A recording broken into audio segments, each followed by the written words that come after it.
now call to order the February 13th regular meeting of the Ann Arbor Historic District Commission. Ms. Thatcher, will you please call roll? Commissioner Beeson. Here. Commissioner Epperson. Here. Commissioner Fortner. Here. Commissioner Hall. Commissioner Quijano. Here. Commissioner Rockland. Here. Commissioner White. Here. You have a quorum. Thank you, Ms. Thatcher. I'd like to take a few minutes to outline how tonight's meeting will run. Welcome to the regular meeting of the Ann Arbor Historic District Commission.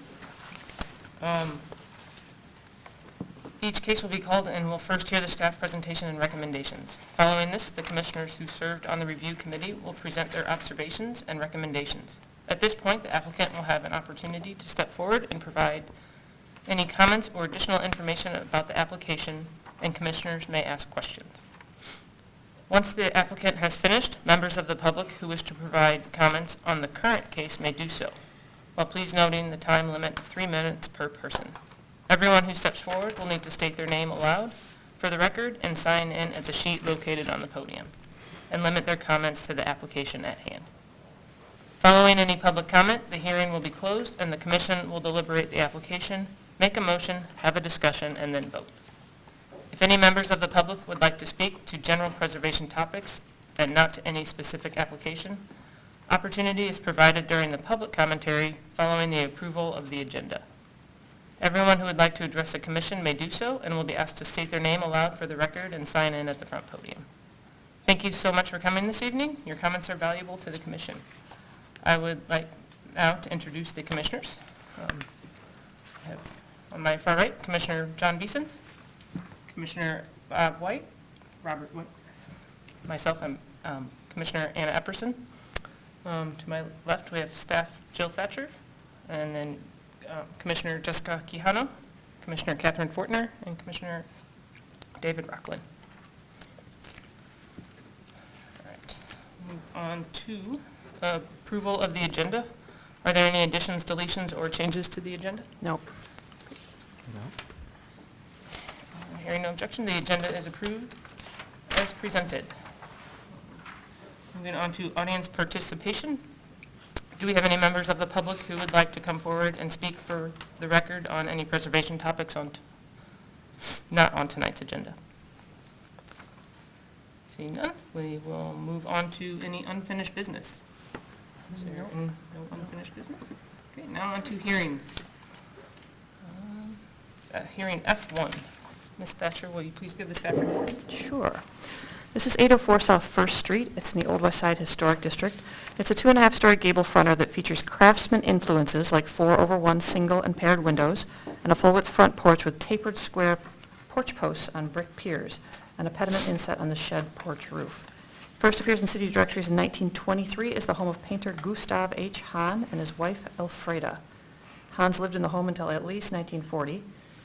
And in 2014, staff approved an application to replace a portion of the rear basement wall.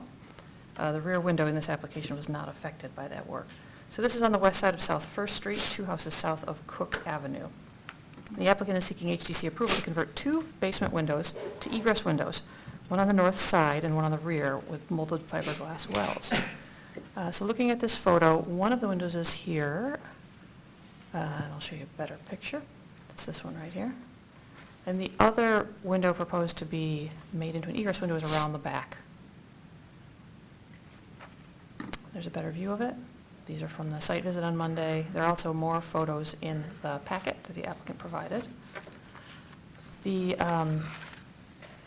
is that front window. The proposal is to, the applicant is trying to create 2 new bedrooms in the basement, and they each require their own secondary means of egress, which means an egress window. You can see that these are simple 2-pane hopper windows. Wood, looks like they have old wood storms on. This is the back of the house. This staining is because there was a non-original aluminum awning that they recently took off. That's why it's discolored underneath it. But this is the other back window. Somebody poured a patio right up to it, which is a little bit strange, but it's not the exact same window because this center button isn't as wide, but it's a similar window. Proposal is to build one egress window with a well. Here, both windows match the width of the existing opening and just bring them deeper. That's always the preferred method so that it doesn't change the sort of symmetry that the windows have right now. And you can see where it's located here on the side of the house. The rear window the well doesn't seem to be drawn in here. Let me see if it's on a different one. Here, it's on this proposed foundation plan. Here's the one on the side of the house. Here's the one on the back of the house. Same thing, matches the window width and it just makes it deeper. You can see that there are mechanicals here, there's laundry and plumbing here, and they're going to put a bathroom where that existing plumbing line is already run. The reason they couldn't use this window, obviously, is because you can't manage to put a bedroom across the back of the building unless you move the furnace and the water heater and things like that. So that's a possible option. But staff didn't really think that it was that necessary. Part of the reason is because there's some well specs in there. It's the standard fiberglass well that we see a lot of. A cover is not proposed. Part of the reason that this is okay is because the building's up on a hill, the house, and yeah, it'll still be visible, but it's going to be less obtrusive to people walking or driving by because it's up on a little bit of a hill than if you were, say, at eye level or looking down on it. There are times when it's certainly not appropriate to put a window well this close to the front corner of the house. I think that this is pretty unobtrusive, and since they're matching the width of the existing window, I'd certainly rather have them put a couple bedrooms in the basement than try to put an addition on the back of the house, say. All right, so let me get to the standards. The Secretary of Interior standards that best apply are number 2, that says the historic character of a property will be retained and preserved. The removal of distinctive materials or alteration of features, spaces, and spatial relationships that characterize a property will be avoided. Number 9 does not have a slide, but it says that new additions, exterior alterations, or related new construction shall not destroy historic materials that characterize the property. The new work shall be differentiated from the old and shall be compatible with the massing, size, scale, and architectural features to protect the historic integrity of the property and its environment. And number 10 says new additions and adjacent or related new construction shall be undertaken in such a manner that if removed in the future, the essential form and integrity of the historic property and its environment would be unimpaired. From the Secretary of Interior's guidelines for windows, it's recommended to design and install additional windows on rear or other non-character defining elevations if required by the new use.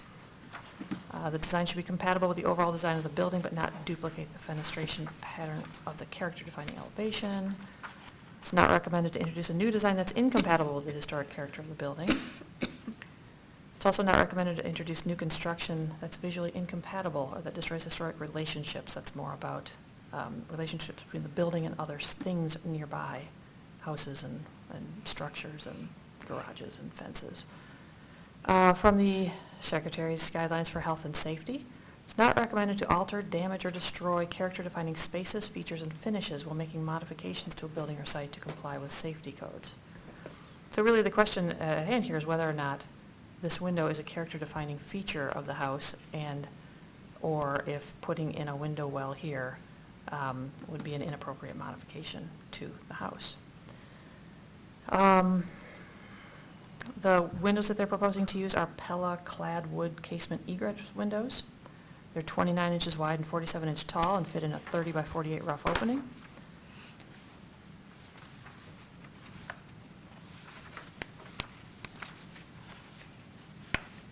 Staff believes that the wells are appropriate if the glass is recessed to match the existing window glass, and that is a condition in the suggested motion.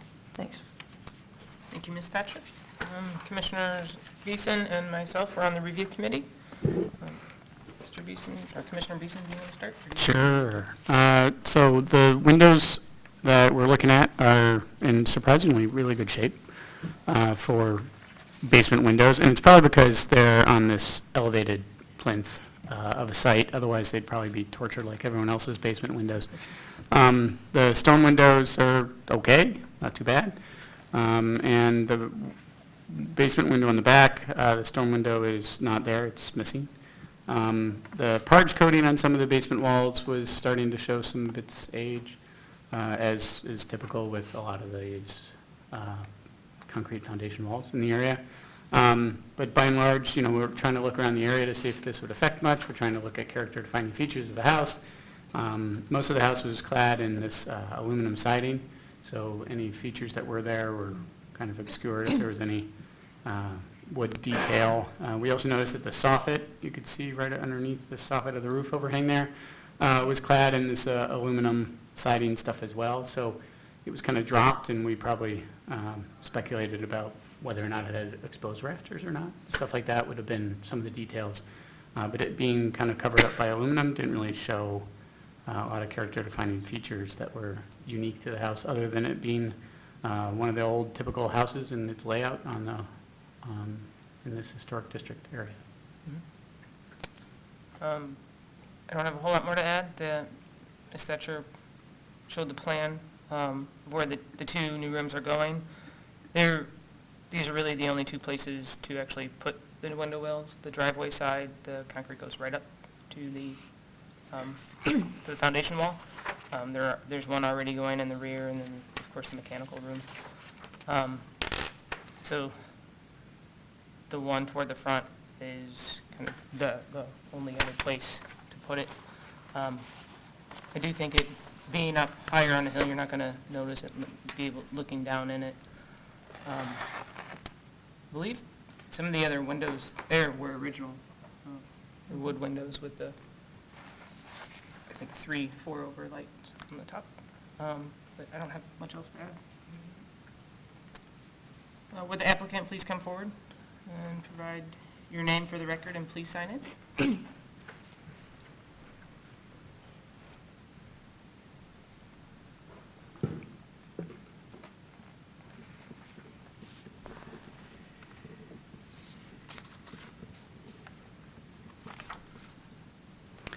My name is Ellen Polkreiner.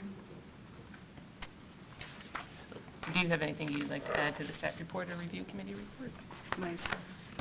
Yeah, I'm her son. I'm just pulling up my notes here. So thank you for your consideration. We feel this project is immensely beneficial in our efforts as a city to fight affordability challenges. The city continues to see a population increase that has not been matched with an appropriate level of housing supply.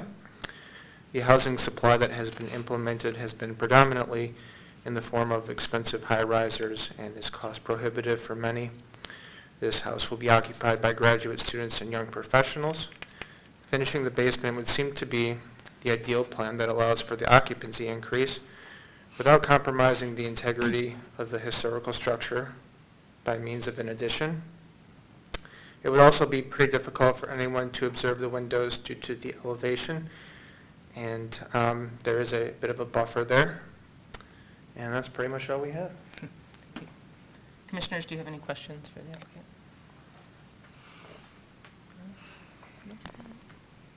Okay. Oh, I have one. You Are you guys planning to keep the old windows, just put them up in the attic sort of thing? If you take them out, don't throw them in the dumpster maybe? It's a good question.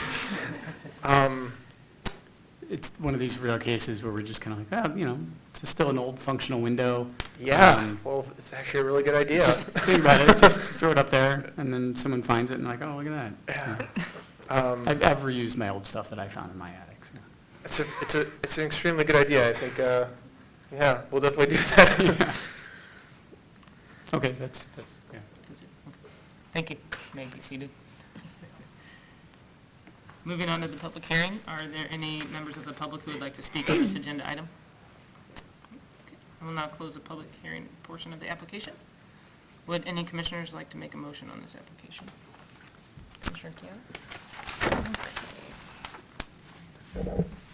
I move that the commission issue a certificate of appropriateness for the application at 804 South First Street, the contributing property in the Old West Side Historic District, to install 2 new basement egress windows and wells on the following condition: the glass is recessed to the depth of the existing window glass. As conditioned, the work is compatible in exterior design, arrangement, texture, material, and relationship to the rest of the building and the surrounding area, and meets the Ann Arbor Historic District design guidelines. especially those for windows and safety codes, and the Secretary of the Interior's standards for rehabilitation and guidelines for rehabilitating historic buildings, in particular standards 2, 9, and 10, and the guidelines for windows, neighborhood setting, and health and safety. Support. Moved by Commissioner Quijano, seconded by Commissioner White. Is there a discussion on the motion? Commissioner Rathbone? First of all, I just, for Ellen and her son, are you aware what the condition is in the motion that the plane of the glass of the new window should be in the same plane as the, okay, I just wanted to, just wanted to make that, circle back on that. I believe that this meets the standards as listed, 2, 9, and 10. You know, I'm seeing it up on this hill here, and I think that does weigh heavily, since maybe the setback isn't as far as in other houses we've seen where they want to put a window well in that location, so I think that helps them. And I think it meets the standards. Further discussion? Are we ready for vote? All right, all those in favor of the motion, please say yes. Yes. Yes. All those opposed, please say no. Okay, the motion carries. Your application has been approved. Please note that you must apply for any required permits from the city before beginning any work on your project. Thanks. On to hearing F2. This is 410 South Division Street in the East William Historic District. This is a 2.5-story asymmetrical colonial revival home. It was built in 1897 for Werner Snaubel, a bookkeeper at Michigan Furniture Company. Features a pedimented clipped front gable and smaller street-facing attic gable below with a football-shaped architectural window and corner returns. And if anyone here knows the name of those windows, I would love to know it. There's got to be a better term than football-shaped. That works in this town. The foundation is cut stone block, and the half-width inset front porch features slender tapered round columns. On the south side is a pair of windows with a common arched transom, and that is quite a lovely window. It doesn't show up very well here. The window is beneath a small overhang with bracket trim. In August, the owner was granted permission by the ZBA to alter a non-conforming structure by adding 2 attic bedrooms, and the owner desires to reduce the number of units in the house from 4 to 2, with 4 bedrooms in the first floor unit and 6 bedrooms in the unit that spans the second and third floors. And this application is to install 3 skylights that are 30.5 inches by 46 3/8, one on each of the north and south side and west rear surfaces of the main roof. So one of the locations is here in ahead of the side gable. That's the first, let me just show you here, that's a lot easier. That's left side, which I would call the south side. This is the north side, and then there's one on the rear, and I'll show you where that is in just a sec. And this is the front. So 2 of these are pretty visible from the street because there's a lot of roof on this building and there's not much hiding it. The one on the back of the house will be completely invisible. It's back here, next to this sweet little gable dormer. The north roof face is even bigger and plainer. That's just to show you what's going on in the back and its relationship to the sides.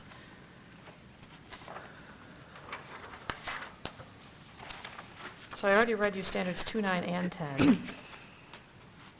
And the guidelines for roofs recommend identifying, retaining, and preserving roofs and their functional and decorative features that are important in defining the overall historic character of the building. This includes the roof shape, such as cupolas, cresting chimneys, and weather vanes, roofing material, as well as its size, color, and patterning. Not recommended is changing the configuration of a roof by adding new features such as dormer windows, vents, or skylights that historic character is diminished. Again, that's the key phrase of the evening. Do these skylights diminish the historic character of the building? Also recommended is designing additions to roofs, such as dormers or skylights, when required by the new use, so that they are inconspicuous from the public right-of-way and do not damage or obscure character-defining structures.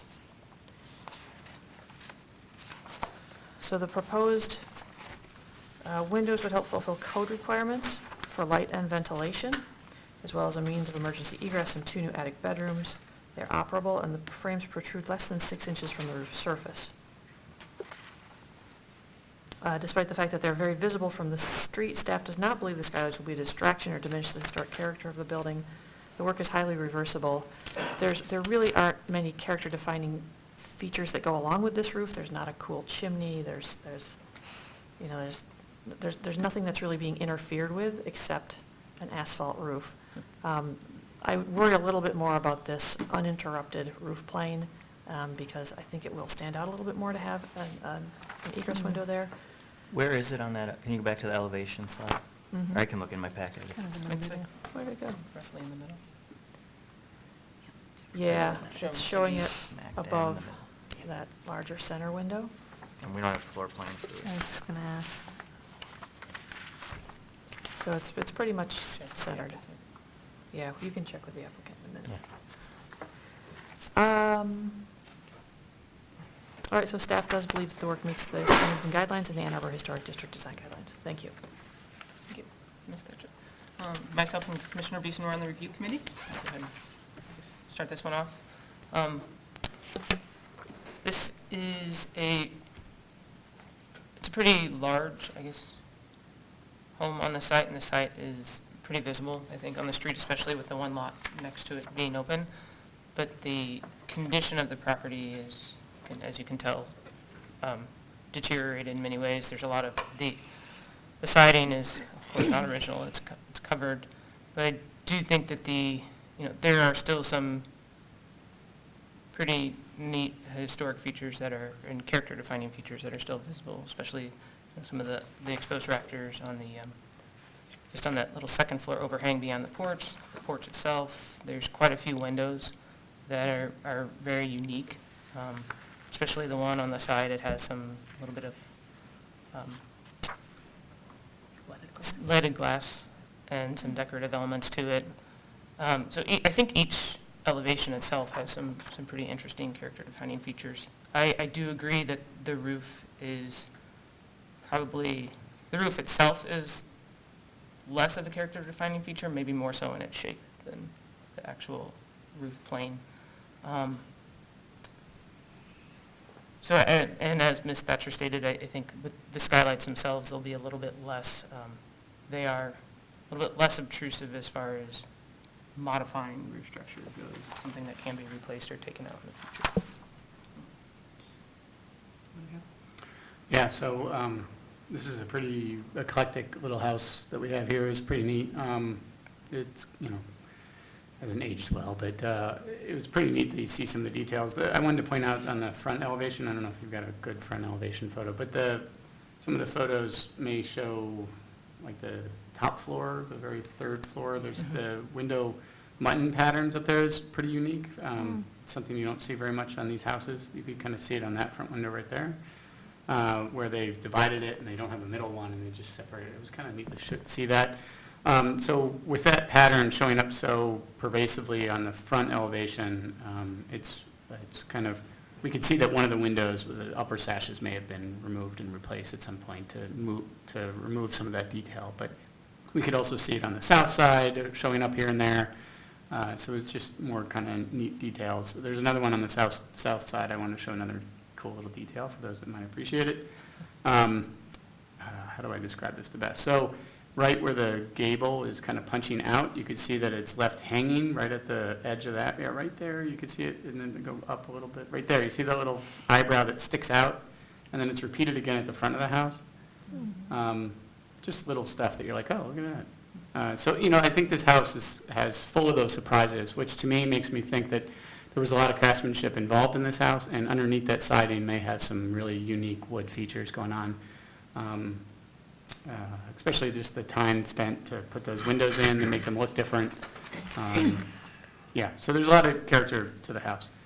In terms of the roofs, yeah, there's really nothing that's defining the roofs, and I would agree with what we kind of saw there from Commissioner Epperson, that the roofs themselves are fairly slate, boring kind of roof planes, I guess. But in light of, well, we'll bring this up after the motion, but yeah, that's all I said. Thank you. Would the applicant please come forward and provide your name for the record and please sign it?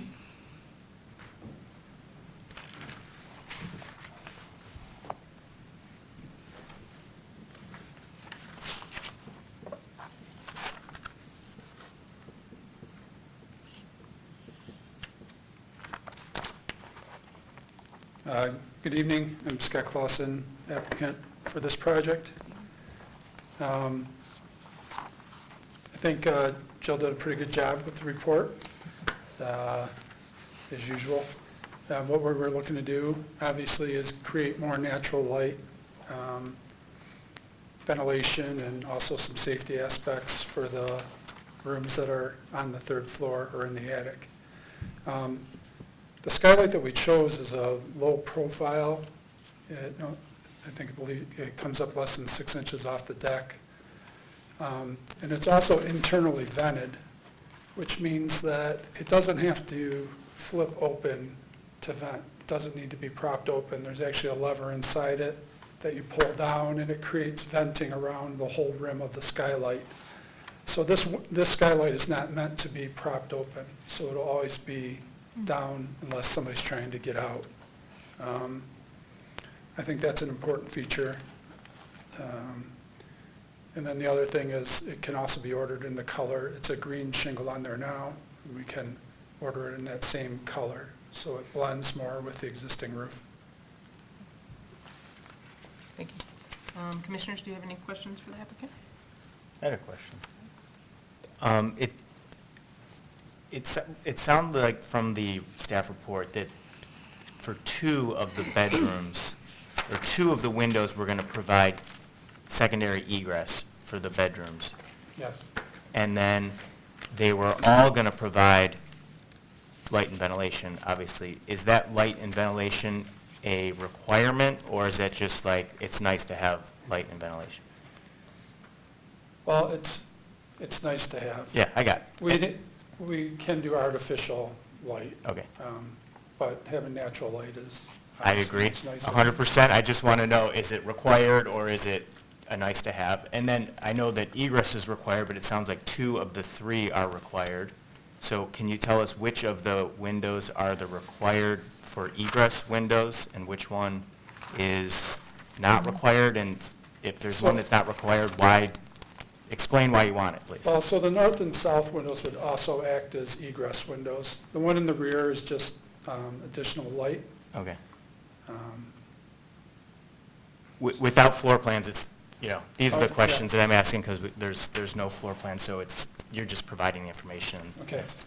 That's adequate. That's what I wanted to know. Thank you. You're welcome. Any other questions?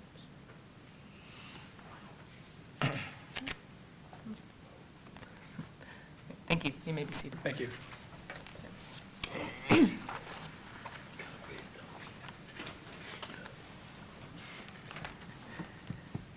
Moving on to the,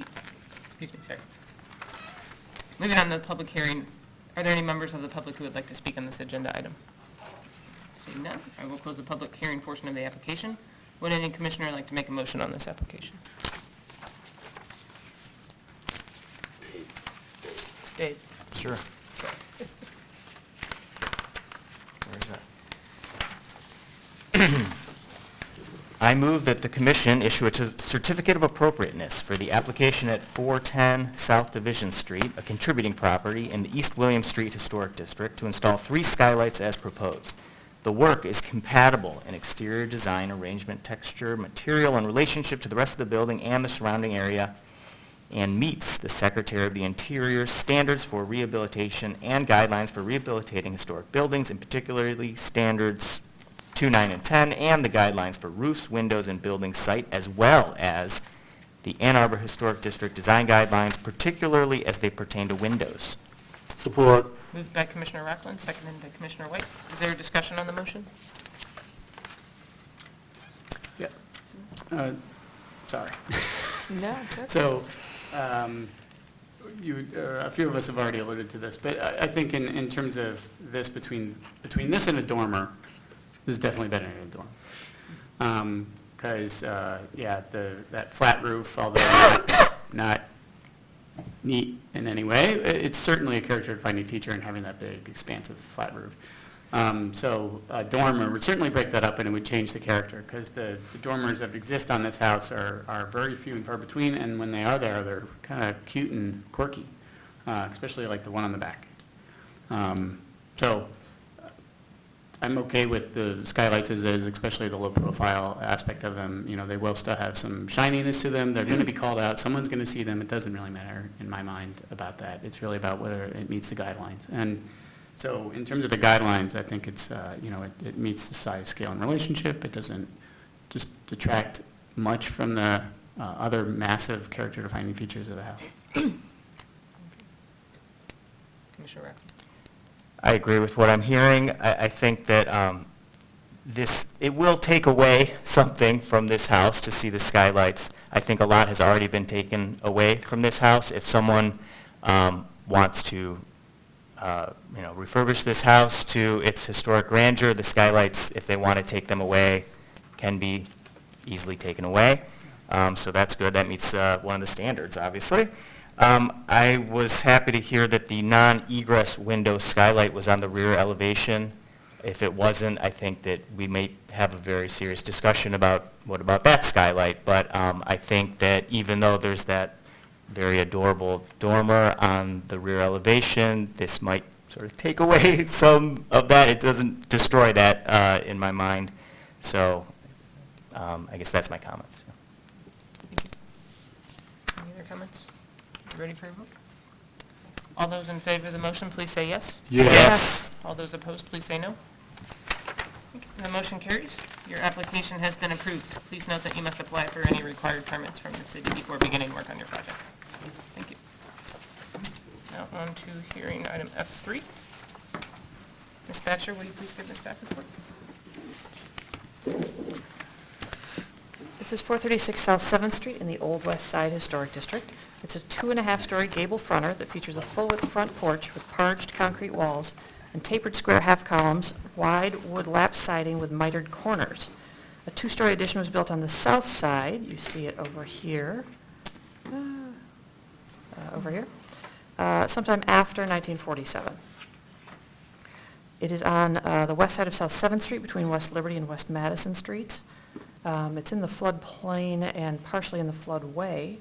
And the applicant is seeking HDC approval to shorten the height of an original window opening by raising the sill 6 inches, that's this window here on the side, and to replace a rear window and opening with a new door and opening and in a small deck.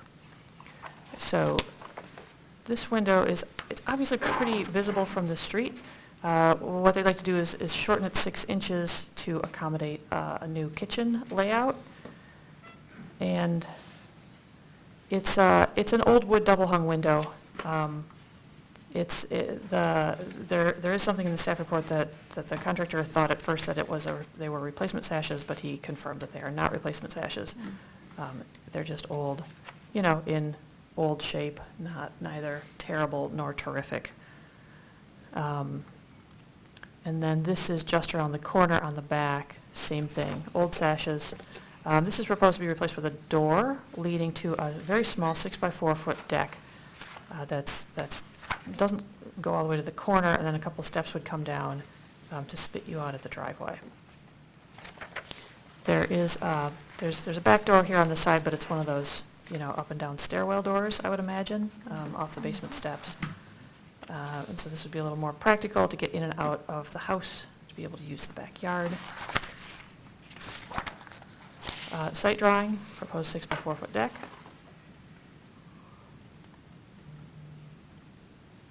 And I really did measure these out to make sure that they were different. But it's only 6 inches, so it doesn't really show up. And here's the back. It's a single full light window door. There's door information in the packet.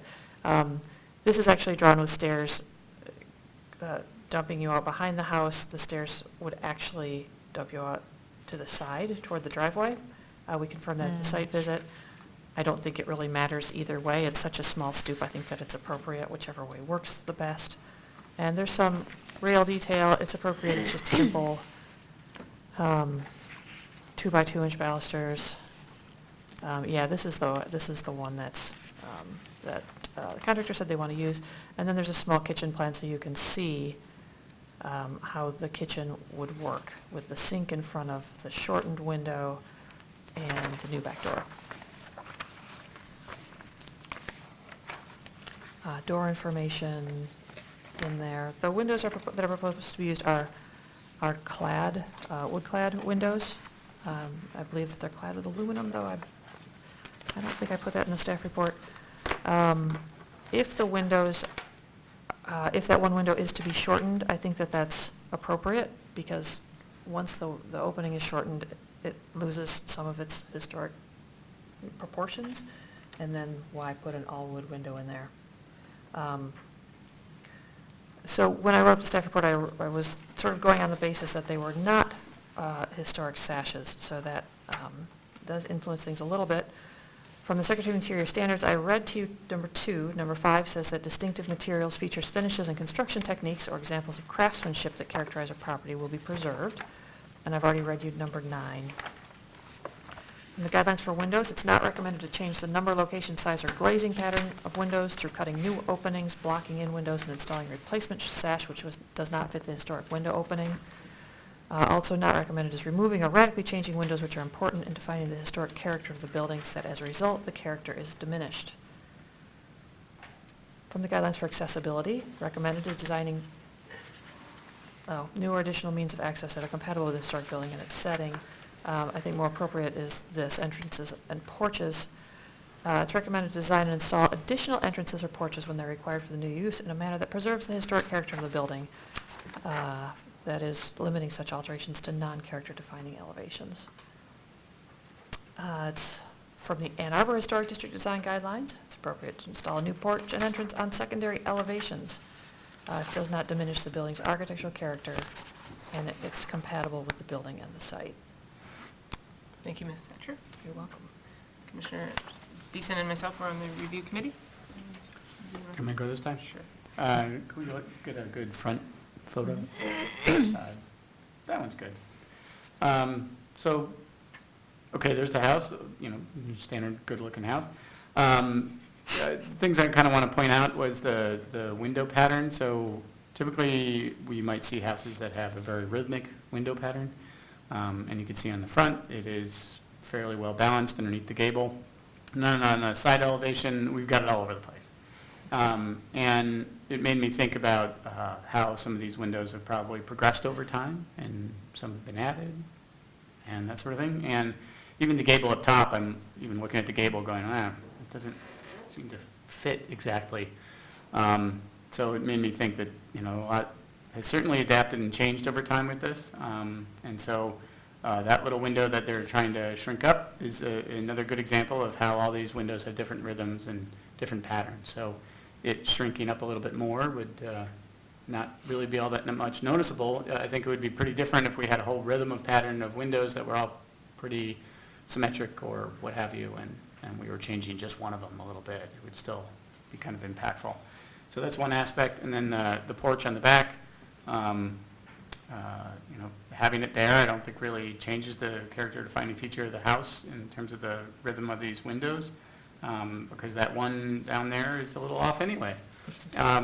We did look to see, and we could see that it was kind of joined in at some point. It is a smaller window that was there. At one point we could see some of the siding that was replacing it. So you could tell there was at least a window there at some point. We don't know the exact size of it, but so putting a door into that area and how it aligns would all just change the overall appearance a little bit, that we could talk more on the motion side of things. But that's generally what we saw, right? Yes. Okay, you can I add. agree. I agree with both Ms. Thatcher and Commissioner Beeson. The only thing I just thought that I had regarding, I think, as Commissioner Beeson stated, shortening the window I don't think is really a big deal, especially due to the changes in the rhythm and heights of these windows. But it will be a new window, so we're basically just scrapping the existing original window. That was, it being on a side elevation, it makes me pause a little bit, but it is toward the rear. I would say it's the, most character-defining window of the house at all. So I think in that sense that it's okay, but just something to think about. The deck is completely inconspicuous from the street view. Maybe you might see the stairs kind of peeking out through at the end of the driveway there, but I think it's It's fairly small. I noticed the neighbor has actually a pretty large deck on their property in the back and the rear. But I think overall, this pretty much falls within the guidelines.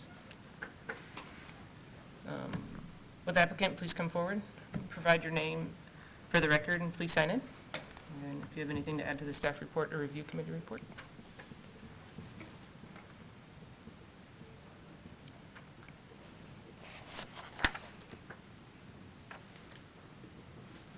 Tim Rayburn, I'm the builder for the project. You guys have handled it fine.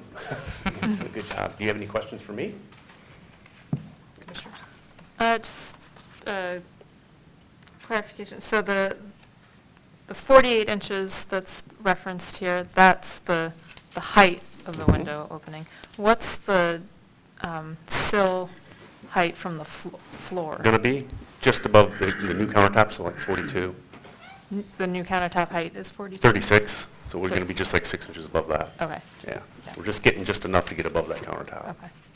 Thank you. Just curious, what is in that dormer there, that there's the louvers, and is it access to the attic, or? I haven't made it up there. Okay. None of my business Good then, question, thank you. though. I was wondering myself. It's like it's a bat house. It'd be a giant bat house, yeah. Yeah, It would work it's really like a well bat with house, that. yeah. Yeah. Same question I had with a previous applicant. Are you going to try and keep the sashes? The Yes, original ones? yes, for sure. Any other questions? Thank you. Thanks. Right. Moving on to the public hearing. Are there any members of the public who would like to speak on this agenda item?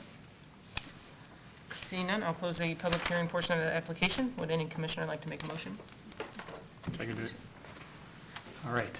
I move that the commission, off the top of my head, I'll just say this aloud, right? I move that the commission issue a certificate of appropriateness for the application at 436 South 7th Street, a contributing property in the Old West Side Historic District, to shorten the height of original window opening by raising the sill 6 inches and installing a new aluminum-clad window, and to replace a rear window and opening with a new door and opening and a small deck. The proposed work is compatible in exterior design, arrangement, texture, material, and relationship to the rest of the building and the surrounding area, and meets the Secretary of Interior standards for rehabilitation and guidelines for rehabilitating historic buildings, in particular standards 2.5 and 9, and the guidelines for windows, accessibility, and entries and porches, as well as the Ann Arbor Historic District design guidelines, particularly as they pertain to residential porches. Support. Moved by Commissioner Beeson, seconded by Commissioner White. Jill, did you get the aluminum clad versus vinyl clad? Yeah, I'm just that's written looking in that there? up in the packet. Is it, though? Yeah, it said aluminum. Anderson 400. Yeah, I saw in the packet was aluminum clad. That's, It's the on- door has aluminum-clad jambs. Oh, Yeah. that's That's this why I- page? Yeah, doesn't that say? It's true. Yes. If you need to, yeah, come on up. Otherwise, we're going to ask you, so. The Anderson is actually in the packet, it's actually a vinyl clad window, Okay, Okay, white clad window with a wood interior. okay. okay, So we'll go back to what the original. yeah. Thank you. A friendly amendment change, I guess. Scratch it, reverse it. Is there a discussion on the motion? I always thought there was something with the vinyl clad issue. Is that no longer, or am I just dating myself on this commission? In terms of appropriate? Right. Yeah, appropriateness of material selection for window cladding. No? You mean versus aluminum? Yeah. Or versus no cladding?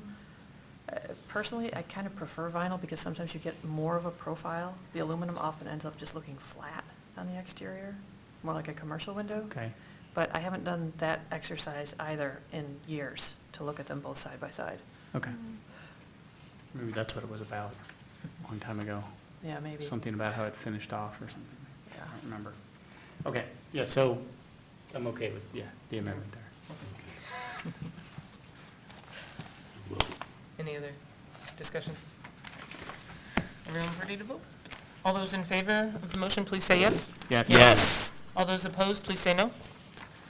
The motion carries. Your application has been approved. Please note that you must apply for any required permits from the city before beginning work on your project. Thank you. All right, on to hearing F4. 12 South Ashley Street. Ms. Thatcher, will you please give the staff report?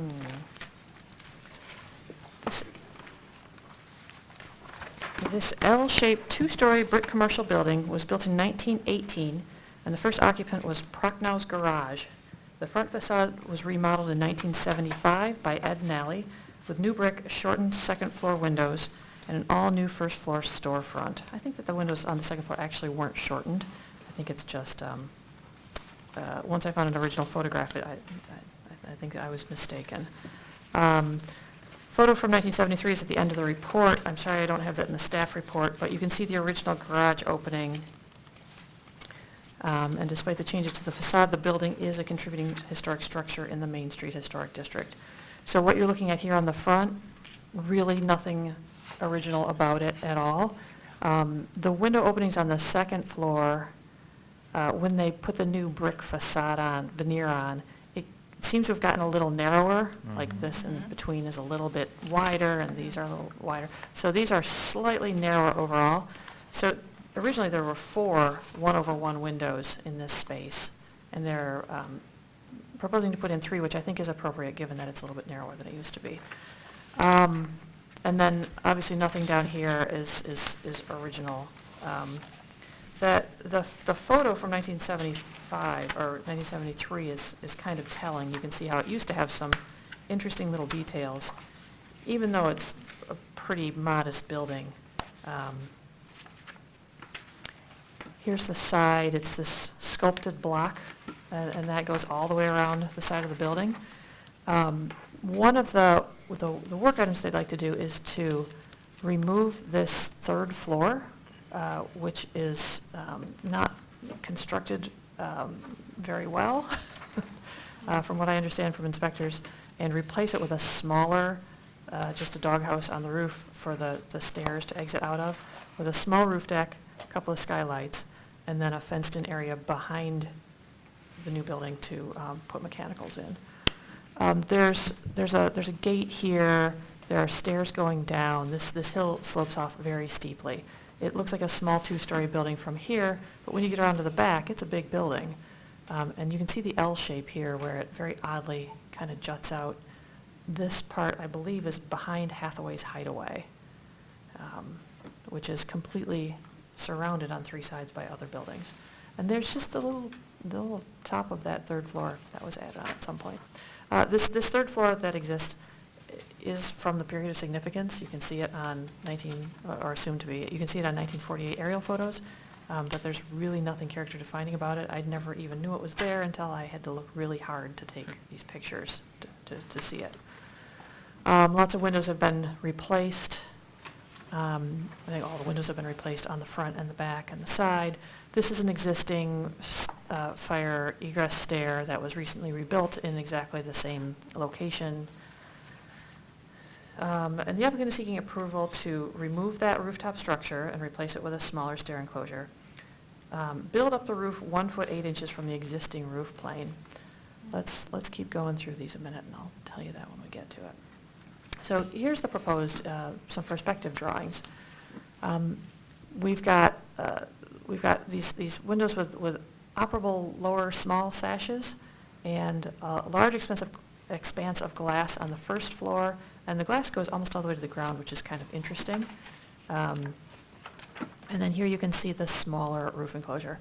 And then right up here, this is really the best drawing to see it. There's the roof is built up, and I really need the applicant to talk about that a little more because it wasn't clear why they're building that up. I'm sure it's required for some reason, I just don't know what it is. And it's also inset slightly from the corner, and I'm not sure why that is. And it doesn't go all the way to the back of the building, it stops about here. But that shows up better on the elevation drawings. There is, at your seat, a set of handouts. The architect updated them and sent them to me a couple days ago, so they're not in the slideshow, but you should look at them here. They do have clouds for all the changes, and there were some clarifications. And the red lines are turned off, which makes them a little bit easier to read. So if we're looking at something specific, we should jump back to those. Existing south elevation, this is the side facing the little houses that march down Ashley. This would be much shrunk. It's a little bit taller, but, you know, it's so far back on the building, it's not really going to matter. Small patio, fenced in, a couple of skylights. All of these windows are shown as double hungs, and I don't know that any of them are double hungs right now, so I would like confirmation of whether or not those are being replaced. And if so, with what? I think it would be great if they were all replaced. This is the proposed north section. There's an existing north section in the new handouts. And then we've got the west elevation on the back. Both the existing and the proposed show the same windows, so that's why I'm a little bit confused, since there are all kinds of windows on the back right now. This structure on the third floor, it's going to be a little more visible from the back because it's a little bit taller, but this is just a big parking lot down by Schlenker's Hardware. It's common for several properties, and you might see it from West Liberty if you looked really hard. You might see the one that's there today if you looked really hard, but I really don't think that it's going to detract from anything.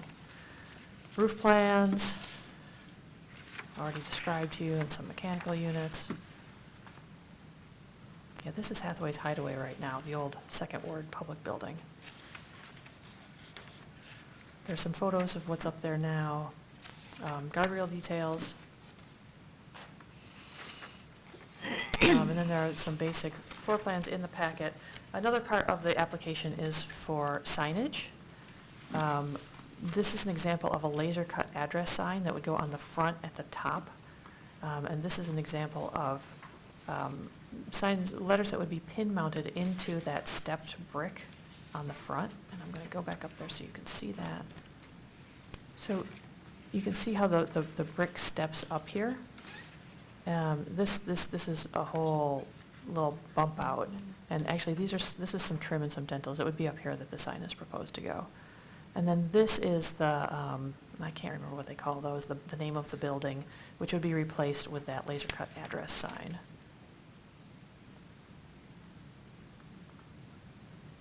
So, and the sign on the first floor above the storefront is just there as a placeholder so that I can staff approve something that comes in at that size or smaller if this passes tonight.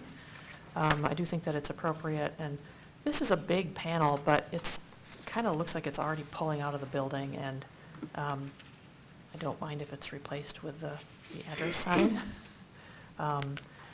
Again, this is not an original storefront at all. We're just trying to get a little bit closer, but really you can't even really simulate the original at all. With what we're working with here. So really, it's to be compatible with other older structures in the district and not detract from them. I really don't think that any of the changes proposed will have anything but good effects on the neighbors. This is a rather homely remodel to this storefront. So I think that everything that's proposed is a good idea. There were just a couple of questions outstanding about the work. Let me see if I missed anything in the staff findings.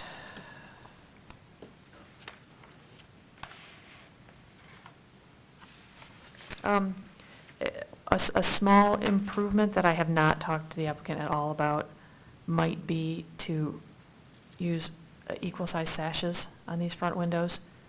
But again, since this whole front facade of the building is so modern, I don't think it's that important because it's still not going to get much of the historic character back. It's most important that they're using the existing opening size.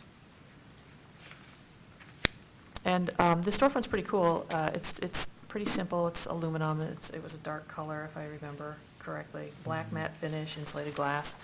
I really like the transparency of it. And yeah, I think that it's appropriate and pretty low-key.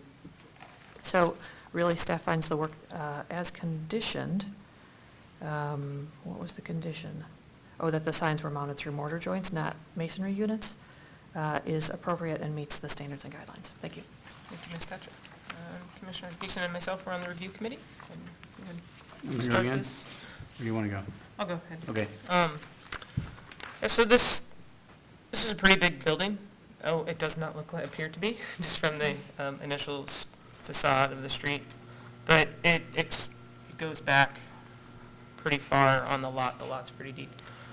It's interesting. We spent a lot of time in the front just kind of trying to look at the existing facade. As Ms. Thatcher indicated, it's not original. It was done in the 60s, 70s. And it actually kind of wraps, the brick itself wraps around the CMU. And I don't know if we have it's kind of hard to tell from this photo, but it extends past that sculpted block a little bit and kind of hugs the facade. So it's really just kind of tacked on. And there's an existing steel lintel now, kind of demarcating that overall height of the, at the top of the transom window there. So I think as far as everything goes with the storefront, with what's being proposed, it's pretty much falling within the proportions, the scale and massing of what we would normally see in a storefront itself. The building is pretty much sculpted block with some other CMU block. Walking around the back of the building, it's 3 stories. It's pretty expansive. Again, more punched openings. That addition on the top, or that third story piece, it's actually, although it's pretty big and it comes forward, you don't notice it that much at the beginning, but then you start looking, you start seeing all these other little features. But there aren't a whole lot of other character-defining features of the property itself. So I think a lot of what is being proposed is, scaling back the addition and adding more, I would say,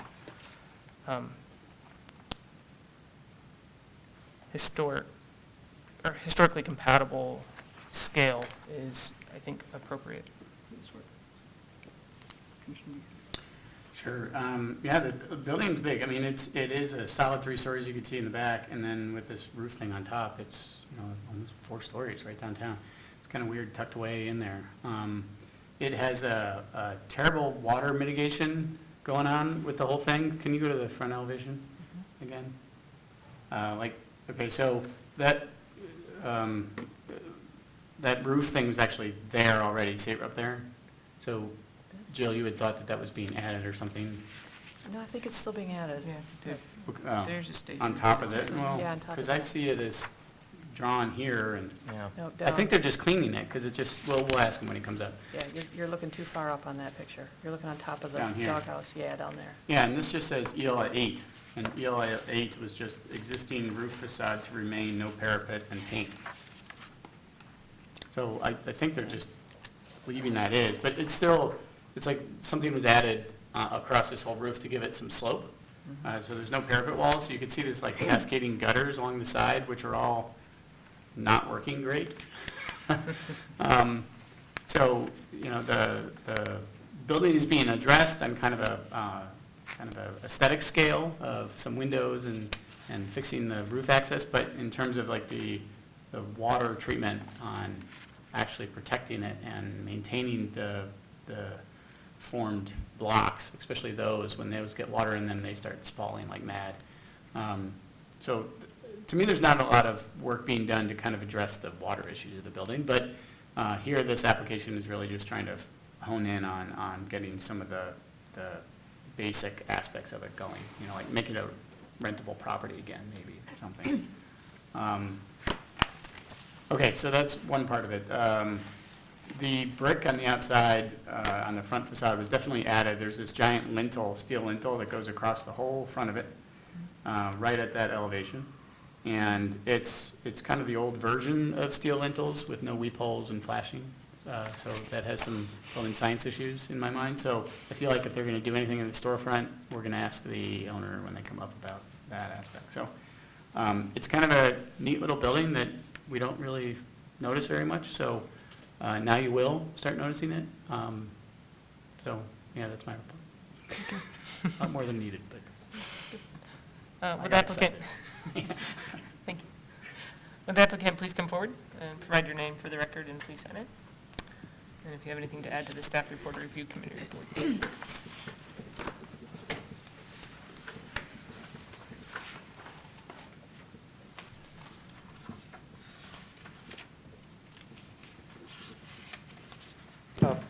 Chris Biggers, Milford, Michigan, big architecture. This building's obviously like kind of a little two-story, but it's full of surprises. So, to clarify, first, like since you got that facade up, that top white part, we're just going to clean that up. We're not planning to increase the roof height on that front, and if you can go to like a little side shot, the side corner, we're not going to touch the roof that starts from the facade up to the current 3-story building, so that roof will sort of stay in the exact same, we're not touching the structure right there, so we'll just clean up that little area, that little top area, and then try to reroute the water as best we can.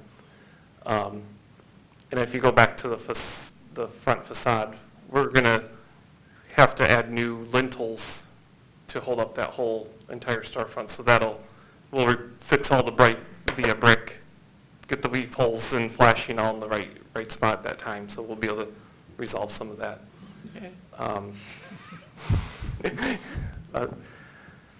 As far as the side and rear windows, our intent is that we want to replace them all with the same window, and so that's why we're just showing a double hung on all the sides. I don't know if the historic has any suggestion on what windows, if we just replace them as aluminum like that, or if double hungs, just a window would be, if any, difference. It's because it's kind of like no windows the same, and we want to make them all the same one. You tell us, you propose something. Oh, and then yeah, we'll well, we're respond, yeah. proposing the double hung, so I don't know if there's any issue with that. We want operable windows up there and give it a little less commercial feel on the sides.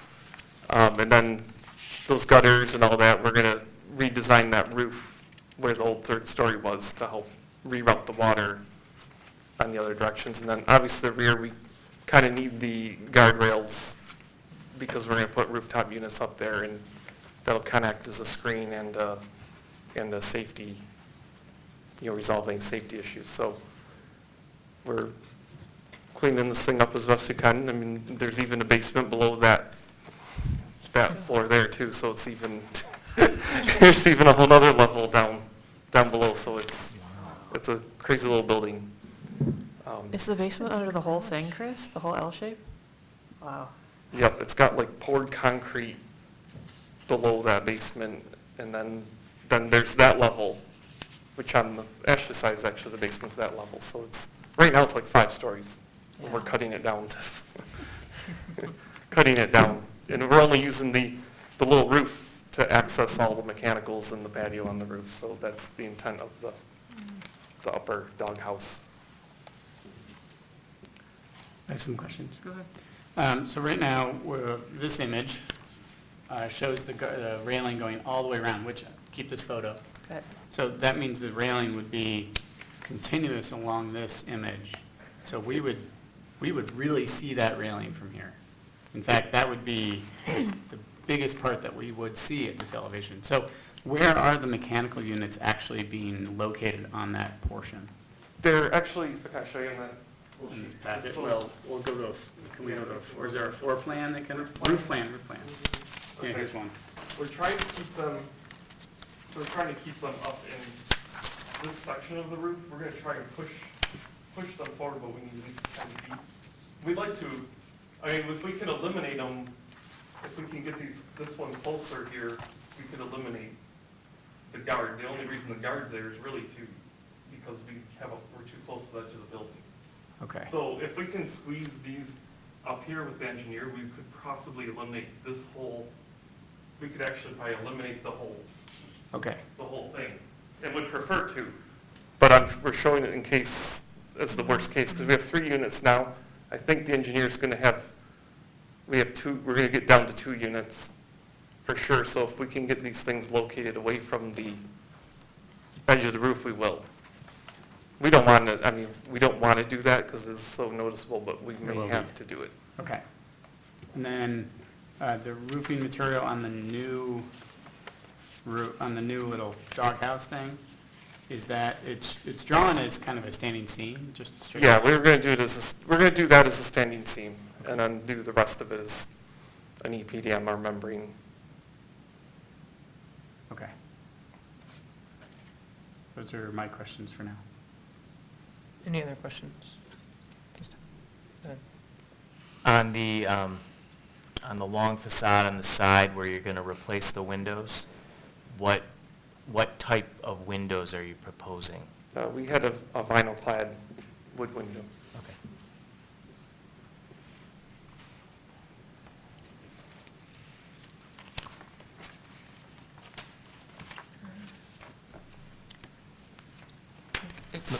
Another question. Go ahead. All right, for this, jumping to the sign, do we want to talk about the sign right now, or, I have a sign question. Sure. Will there also be, for the storefront, is that going to be illuminated? And if so, how are you providing electrical to the illumination? Really, the question is that going to be concealed, or are you going to have conduit running on the exterior? I guess the idea is we'll put a box, because we don't know the tenant name just yet. We'll put a box right in the center behind the sign and have it just lighted letters sticking up off the sign. So like we could put the electrical through to a junction box, and then the sign can go over top of it. Okay. On this elevation, I think we had a question when we were out there. We're going to need a mouse here, Jill. Okay. Where it's on the first floor, where it says equal, equal on either side, the right and the far left, we were contemplating the depth. What was that? Here, equal. Well, the building is like not centered. Yeah. So like- that little extension is there. We're trying to make it centered if we can on those sides of that storefront does that from mean the you would- front facade. So, Would you trim down one side? yeah, of Okay. the storefront side, inside the storefront. Yeah, so right here. Yeah, This we're going to this try sort of and, column would be narrower. yep, we're going to try and cut that back a little bit, and we're going to stick 2 columns in each side of the opening and run our beam Okay, inside it, and the storefront will hide the Okay. column. all right. Yes, it's an odd geometry because the one side, from the front, it looks symmetrical, but actually, it's not symmetrical in the building because it sticks out. Yeah. All right, I know that we had that question when we were out there. And so we're going to stick a column on each side and one in the middle, a steel column, and cover it with aluminum. Gotcha. Just to circle back, and you may have noted this, or mentioned this, where it says, stated here, you'll build up the roof 1 foot 8 inches from the existing roof plane. Can you just clarify which roof plane that is? Yeah, I think that was my error. Okay. I think that's what Chris was talking about when he Okay. said, So they're not building up the roof. What happened is, like when you look at the front elevation, there's a roof coming, and the 3rd floor is actually, like, you can't see it from any view, but it's actually sunk, it's inside underneath the roof line. So we're just going to try to match that level. So it may actually not be as tall as what's shown, but it may actually be a few inches shorter once we get the new steel and floor engineered for the new roof. From that from what you were saying, like if we look So- at the picture on the left, or Yeah, if you see the Yeah. picture on the left, see the line towards the front? yeah, right before the skylights. That's like the existing roof line. And that's then not changing. where that hits, the bearing is actually a little bit lower. The 3rd floor was lower Okay, than that point. So we're trying to keep that level. okay. So it looks like, in the existing photos, the gutters sort of step down in the back, but on this, they look like they're continuous. Is there an intent to change those? Once or- we get that little roof design, we're going to try and keep the gutters and clean up try and So- okay. route the water in a better way. Okay. We're So going what's to try shown not here to in we're going okay. to try and fix that whole side up. Okay, so what's shown here in the new drawings is what you're proposing? Yeah, Okay. we're going to try and get it cleaned up on the side.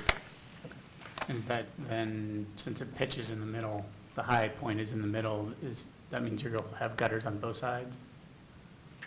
We'll probably have two sides, Two sides? gutters on the side, but for the right side, we gotta get the water Funky. not going on the building.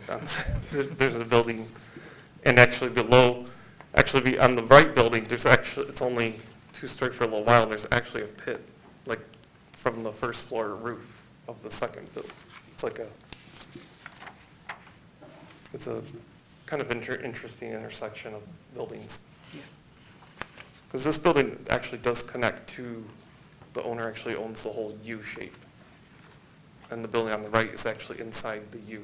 Yeah, I was looking Yeah, at the it's same one, plan. it's one U-shaped parcel. Yeah, Yes, it's a very U, weird. yeah, he owns the whole U shape and someone else owns the middle. Yeah, Blimpie's the other yeah, side. Blimpie's the other side, yeah. Or no, I'm sorry. it's not. Cosmos? Cosmos, Cosmos, yeah. Cosmos. Yes. So these technically hit each other, you cannot technically cut through to that Oh, Cosmos. I see. Yeah, see, it also has that same brick on the Mhm. front. 70s.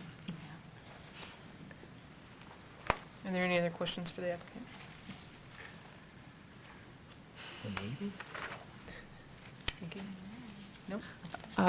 Just one thing, if the owner ever decides that he wants to open up any of those windows on the side that are infilled, Mhm. super easy staff approval.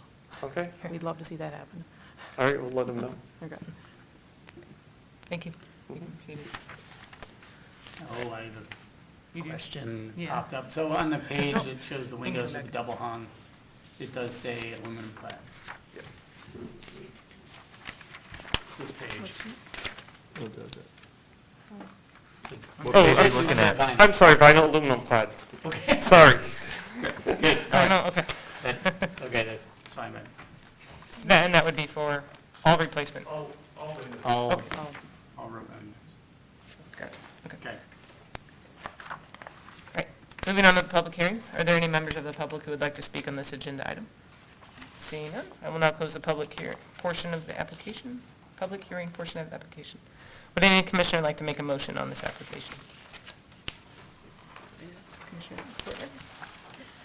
I move that the commission issue a certificate of appropriateness for the application at 312 South Ashley Street, a contributing property in the Main Street Historic District to, 1, remove the third floor rooftop structure and replace it with a smaller stair enclosure and patio.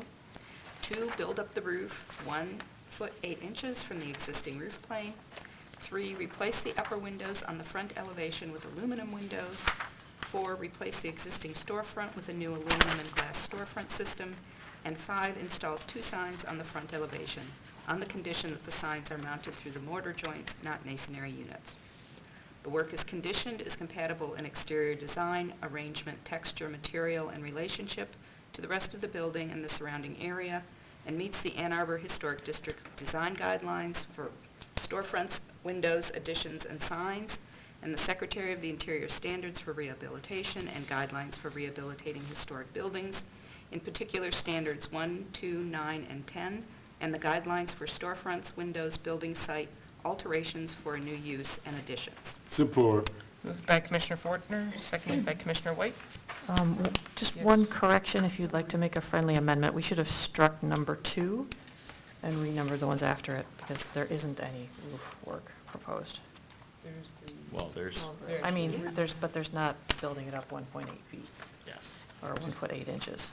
Build up to match existing. There, Do you want to renumber the other ones? Yeah, I'm Okay. proposing that you strike 2 and then make the other ones 2, 3, 4. do we need to Okay. add, though, the replacement of all windows in the facades, or does that need to go under different? And the railing?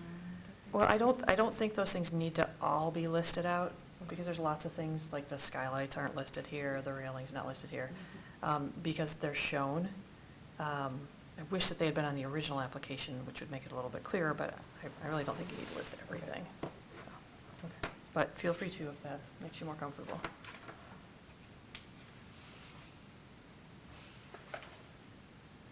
So the amendment. We're just going to strike the numbers. Okay.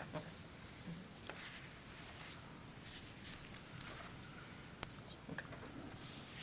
Is there a discussion on the motion? Yes. I'm trying to find the guideline portions of it, though, so it may take me a little while. Well, the railing on the back is mine, my sticking point, but I'm trying to find it in the guidelines, so give me a second. If there's other stuff to talk about, which I'm sure there might be, I could bring up some other things. Like I'm good with the window replacements. I think that'll certainly help to provide a really good rhythm if they all look the same and are the same material and that sort of thing. Glad to hear that they're aluminum. That way they match the storefront aluminum, and that kind of characterizes all the way through. It's kind of office, more environment. The doghouse on top seems okay to kind of scale it the way it is. The storefront adjustments seem all right too, especially since this is not an original storefront to begin with. I think that was all the major issues, wasn't it? I think it was. Yeah. Oh, and the signs, yeah, the way that the signs are being located seems okay too. I was going to add the mortar joint thing, and it looks like it's already in there, and that seems good too. So I'm going to keep looking at this about the railing issues. Is there any other discussion in the meantime? Well, I think the railing, he's gonna shrink it down as much as he can, but part of that's a safety issue. Yeah, but as it stands now, if we approve this, he could build it all the way across. Right? I don't know if that's his plan. That may not be his plan, but he can. That would be the worst case scenario.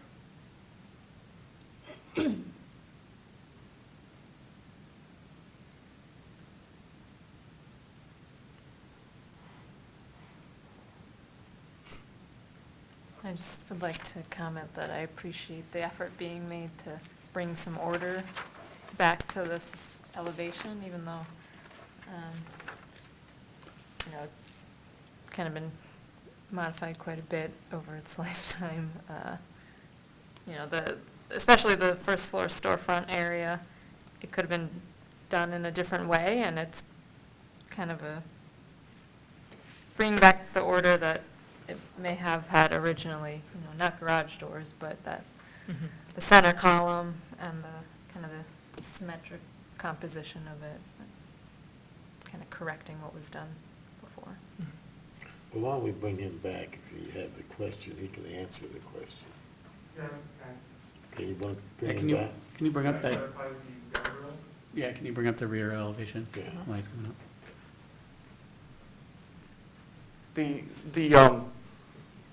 The requirement for a barrier there is anything, if a rooftop unit is within 10 feet of a roof.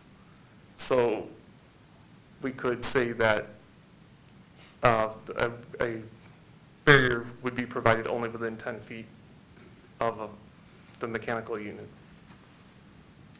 I mean, then we will just only make it as minimal as it needs to be. The other options could be with a glass option, or it technically only has to be a safety rail, which it doesn't have to have all the horizontal lines. It could just be a safety rail, so it'll be guarded with one Yeah. line and that. So Yeah, any of those we could do a things- simpler one. Any of those things will probably make it less, outstanding and a little more. Yeah, we could do the very minimal barrier possible. So we could just make it one rail with one middle horizontal and the lines that meet OSHA. Yeah, can you go to the Standards. photo that shows that rear? So it comes down to, this has been kind of the theme all night, about the character defining features, right? And here we have a rear elevation with kind of a hodgepodge of, well, what is character defining feature of this building? And it's like, well, if this railing does go up there, would it really destroy the character defining feature? Well, it might. It would certainly change the size, scale, and relationship of how the building reads. I mean, That's the part the that I owner, wanna look at, the the owner guidelines to make definitely it would succinct. not want to pay to do it all if he doesn't have to. But then if we only do a little bit, like 20-foot section up there, is that worse than all the way around? Yeah, that's entirely subjective. I would say it's, to me, right now, it's trying to find where in the guidelines it would say, can't have this railing because it's going to destroy the character-defining features of the building, right? Yeah. Something like that. And someone, she's bringing out the design. I'm wondering What do you about think? safety and health. Yes, We if gotta it's have safety and health standpoint, we need something. Okay. It doesn't have to be a beautiful railing. I mean, it could be anything to stop them. It could be glass, it could be just a couple bars. We could, Chris, how much clearance do you need around the air handling units? well, 3 feet, probably, Yeah. all the way around it. So the We could- railing could be as close to the we units could as do- 3 We feet? could do that. We could Right. offset it Yeah. and try and keep it as close to the Yeah. rooftop as Beca- possible. Like, in a we'd way- see it in the drawn elevation, but in the Yeah. actual Right. perspective of standing on the sidewalk and looking up the building, if you're putting it 3 feet, we're not even going to see it. We could do that. We could just say it'll be only in the minimum clearances around the unit to access. That's much better. How about that? Much better. Yeah, because And if then- it's right to the building edge, or right now it's drawn, a little back from the edge. Yep. But if you could move it as back as you can and as close to the units as you're allowed, that would be better, because it would definitely fade away a little better. Yep, and not since- make it shiny materials. Yeah, and since it's the 3 units were shown, we've actually got down to 2 units, so we're actually already, Yeah. should be able to cut it back.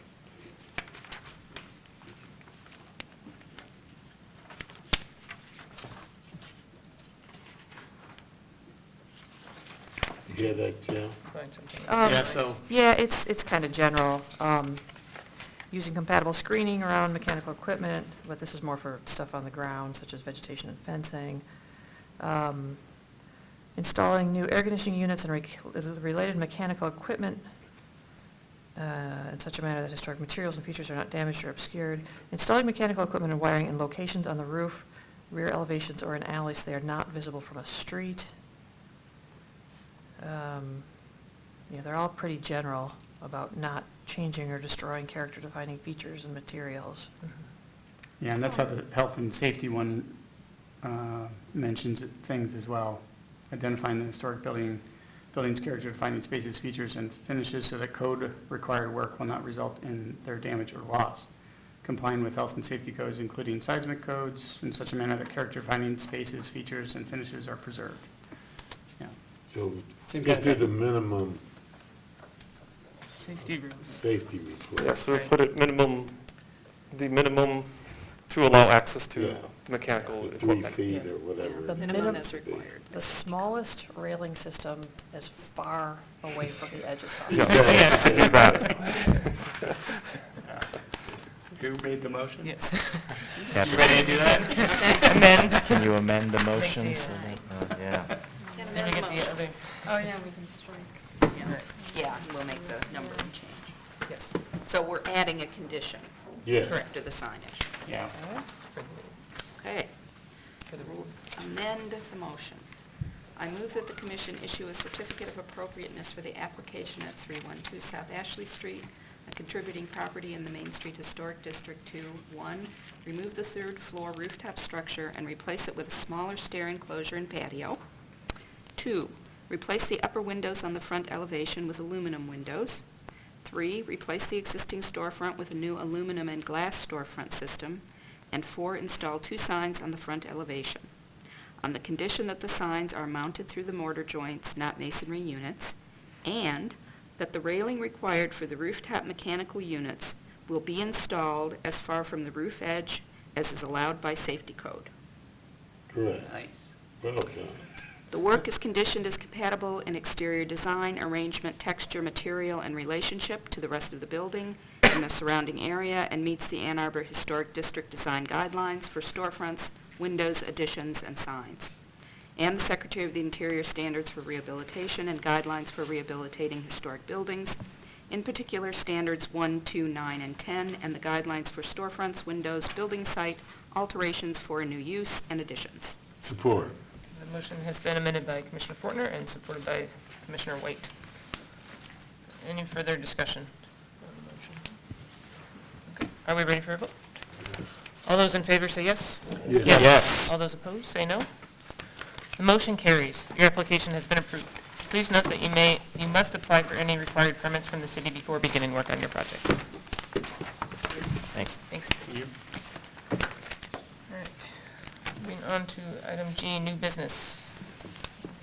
The first item is a revised conflict of interest policy. So we are a certified local government. We are certified by the State Historic Preservation Office, and they require, as part of their CLG standards, that we use their conflict of interest policy. I had the city attorney's office read it, and all he said was, it says pretty much the same thing in a lot more words, so it's fine. Okay. So I would like you guys to approve this, and then when we change our, at our annual retreat, when we change our bylaws and things, we can incorporate this. Yeah.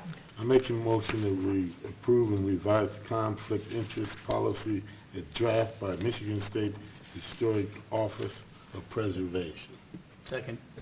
Moved by Commissioner White and seconded by Commissioner Beeson. All those in favor, say yes. Yeah. Yes. Yes. I have a question about this now that we've approved it. Any What- discussion? What is the Historic Preservation Fund? That's what funds the SHPO. Okay, It's the federal program that funds the SHPOs. okay, so is it specific? I guess I was just curious about like what conflicts of what interest to what? Well, they spell it out in here, though some of it's a little bit clunky because it feels like it's written for state employees. Yeah, okay. But this is the one that they gave us, that they told us that we need to adopt. So, but what if one of us on the commission wants to work on a project where we're trying to get landmark status? Is that's what I was like curious about, like our work Mhm. that we're all doing on the side. But I sometimes understand before about that. conflicts of interest that Yeah. come before this panel. Is it Yeah. just referring to that, or? Yes. Okay. Yes. It's It not seemed your- very broad, it's like not you. your professional, yeah. Yeah, conflict. 'cause It's very meant for specific to the SHPO. hearings coming before us. Yeah, Okay. exactly. I understand Hearings that. and decisions. Yes, Yeah, okay. yeah, Thank yeah, you. Yeah, thanks. Okay, next G2, annual retreat scheduling. Hooray, it's that time of year. Everyone pull out your calendars. Let's do it. The sooner the better for me. Okay. As last year, when the bike season starts up, I'm out. Yeah. Okay. Okay. Which is what happened Typically, we do this on a Saturday morning from about 9 to noon. Bob's not here, though. He just went to the bathroom. Okay. Snuck out. So if you'd like, we can look at the end of February. Except then, shoot, I'm out that weekend. okay. I mean, we're never going to You're find gonna- one. Yeah, I but know it, I know it. Then we also have to look at spring break, which is that would be the weekend of the 28th of March. I can't do the 28th. Can't do March 7th?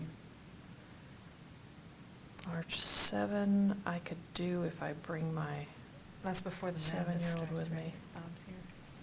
What? oh yeah, is that the Big Ten tournament? That's before the Oh. tournament starts, I think. Bob should be okay with that. That's still maybe. regular season, I think. Yeah. The madness has not truly begun. Not yet. March 7th, anybody? Possible? Okay. We're talking about the morning, a morning meeting? 9 to noon. Yeah. I feel like something's going on, not on my calendar, but Something. Or March 7th. March 14, March 7 and March 14? Daylight savings, Well, yeah. talking about the annual retreat. He's coming to you. He said Bob takes care of him. He's the signer. School What, you don't guys want are- to, you don't want to stand around and listen to us talk about our calendars? You can do this on TV. Jill, would it be helpful to just throw out 3 or 4 dates, and then we can all tell you yay Well, or I'm thinking nay? the 7th. think 7th? 7th. Nobody's saying no to that. Oh, okay. Check with Bob. Bob, is this March 7th good for you? It's a Saturday? To do the And madness has retreat. not begun Yeah, officially.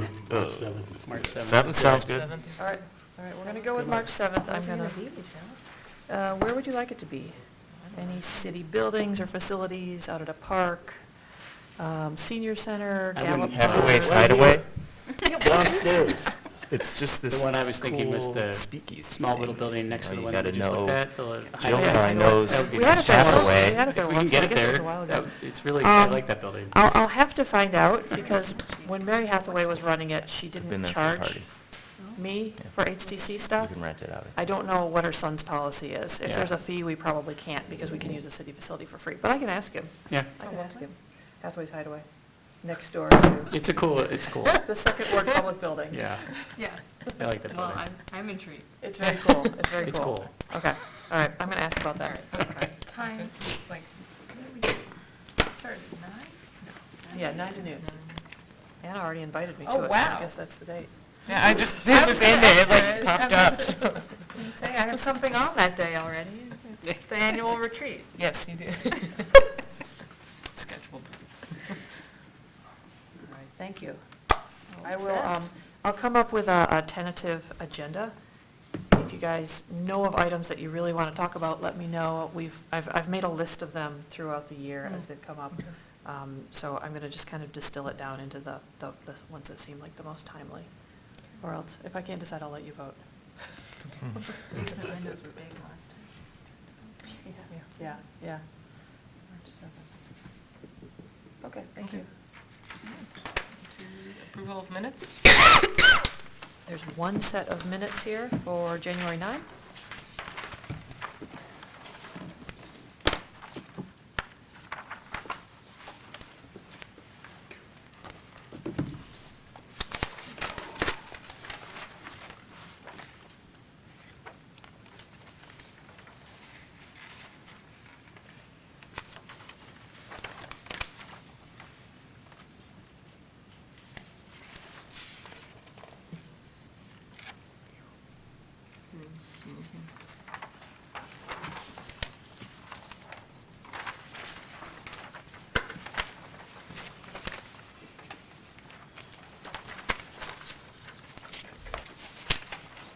Does anyone have any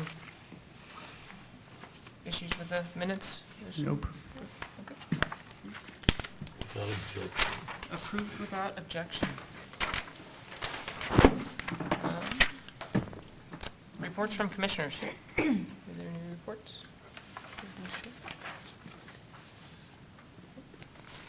Okay, moving on, assignments. The next meeting is Monday, March 9th. Oh, no, March 12th. So the I fall can probably committee do would be it. Monday, March 9th. Yeah, right, Monday, March 9.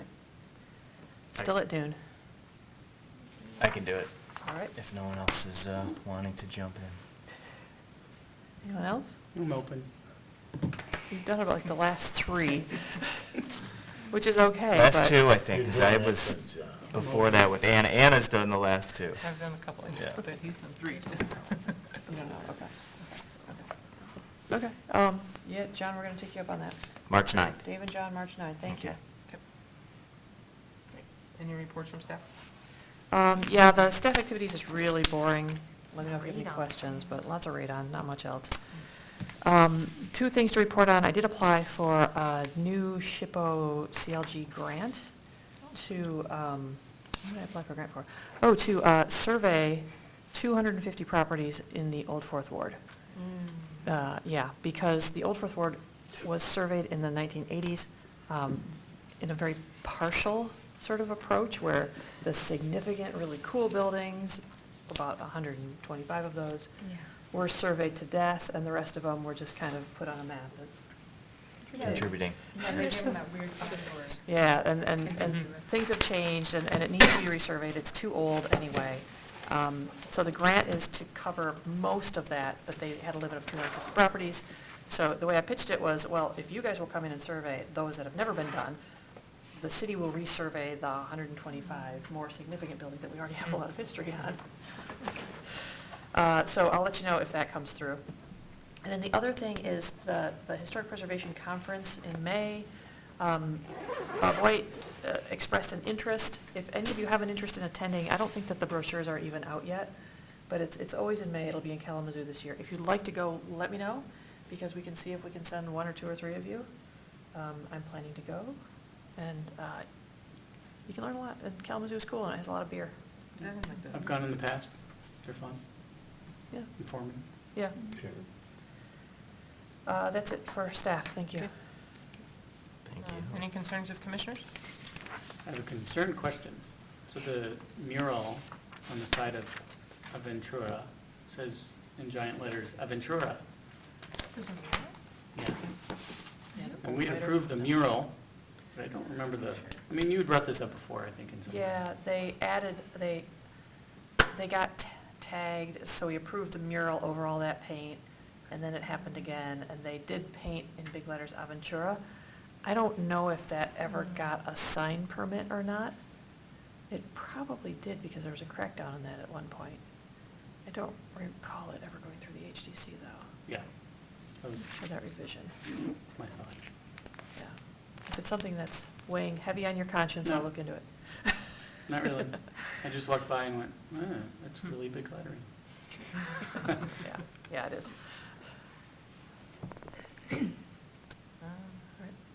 Any communications? Old West Side newsletter is in your packet. There's a good article about the Old West Side Historic District in there. Yeah, Grace Jackman, some very interesting history. Oh, good, good, good. Recommended reading. Nice. Good. There being no further business and without objection, I will adjourn the February 13th, 2020 Ann Arbor Historic District Commission meeting. Thank you. Well done. Nice.